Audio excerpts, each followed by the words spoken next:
Hi, my name is YellowStar from Team SoloMid, and this is my basic champion guide to Nami. Nami is really good laning phase. That's definitely a support that you would like to play in solo queue. You have a lot of sustain, a lot of damage, burst damage, and CC.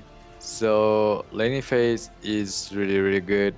When she's a bit worse, it comes to when you're getting ganked. You still struggle, but since you're really far ahead by bullying your opponents, then if you see the enemy jungler coming, then you can be ready and face them like 2v3. This is what you would like to be. I mean, the best case scenario. You should play off the vision because once they will walk in, then you can auto sustain and then they will just instantly lose the trade. So if they have long range, they will try to just poke you down and farm as much as they can, and if not, then you will just take over the lane. So in the laning phase, when you have Nami, you should look to play really aggressive starting level 1. But playing aggressive doesn't mean that you have to walk up to them trying to attack them, because you will get the minion aggro. So you have to play kind of smart and out of the minion range. So you would like to control the bush so you can poke them down. Like you walk up to them and then try to play with the vision. One auto, and then it doesn't matter if you're taking some damage because you still have the W to heal up and damage them at the same time. And then once you get level 2 and they're out of position and you can see that you have an opportunity to be able to Q them, then you should take Q level 2. If not, you should take E so your AD can apply a lot of pressure. And once you see that your AD is starting to auto attack them, you can use E spell on them and it's gonna deal a lot of damage. Nami's team fighting is okay, it's not the best, but if you can get a good ultimate, so if you have like opponents running to you and you can see that you can get a good ultimate off, then start with it.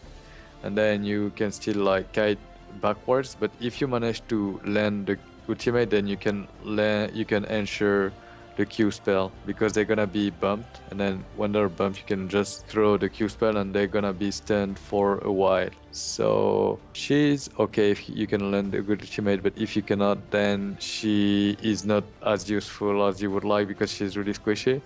When you're playing Nami on lane and you can get a W on your opponents, it's gonna bounce to you, and then you can make another bounce if the second enemy is close enough.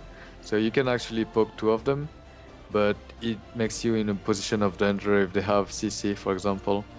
But let's say if they're playing a melee and a low range AD, then you should walk up to them and use W on one of them so you can get double damage. But if you heal yourself trying to damage them, then you can only bounce once. When it comes down to synergy, you'd rather play with an aggressive AD. So for example, Lucian that can dash in and that is really aggressive. So you would want to play a bully lane or an AD that scales and has a long range. But if you really want to win in solo queue, let's be honest, you have to play really aggressive and a lane bully, because when you're winning lane, then you have a higher chance to win the game.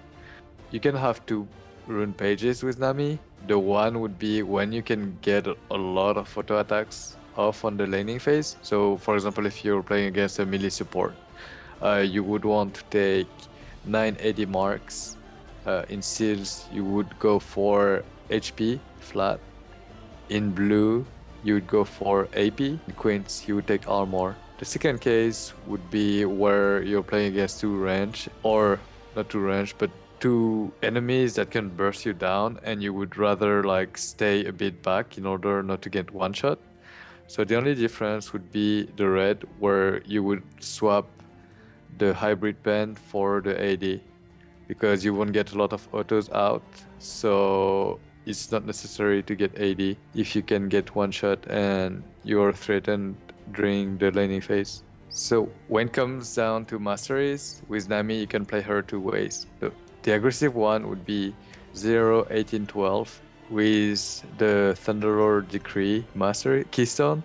It's where you want to get the auto off, the W, and another auto, and then you proc the Thunderlord, and you really want to play aggressive. The other case is if they can one-shot you and you feel that you're in danger, you would rather go for the Wind Speaker Blessing, where you would just step a bit back behind your AD, or something similar, and then if they focus your AD, then you have stronger heals, you have the E, and it's mainly where you don't want to be in front trying to poke them alone. For Nami skill order, you would start with the W. It brings a lot of sustain, a lot of poke on lane, and you can really play aggressive early on because the healing is just too high and a lot of damages. Level 2, you'd rather go for Q if you see that you have an opportunity. If you get too faster, then you could look for a bubble. But if they're like stepping really far back, then you would rather go for E, where your AD could dash in and then just proc the E.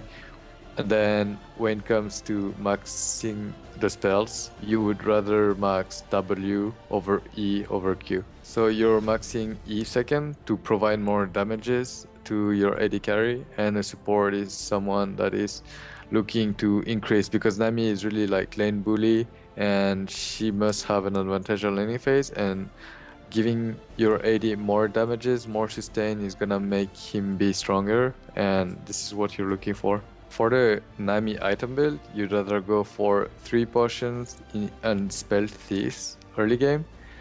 And then when it comes to the first back, if you have the money for Sidestone, then sure, afford it. But if you have a little extra, for example, if you have 1000, I'd rather go for the spell thief upgrade, so you can get a lot of money poking, and you have a ruby that makes you a bit tankier, and you have a pink ward to make sure that you won't get ganked, or at least if you get ganked, you will see the jungler walking through a river trying to kill you. And then when it comes to items after that, you would want to go for the lucidity boots to have a lot of cooldown reduction. And after those lucidity boots, you'd go for locket, where it's going to provide you protection and CDR. And then after that, you'd go for the ghosties, and probably you would go for Ziki second item. So it's gonna make your AD way stronger, and you will have a lot of CDR. Thanks for watching this basic champion guide. Make sure to check out the rest of the guides over at lordclass.com.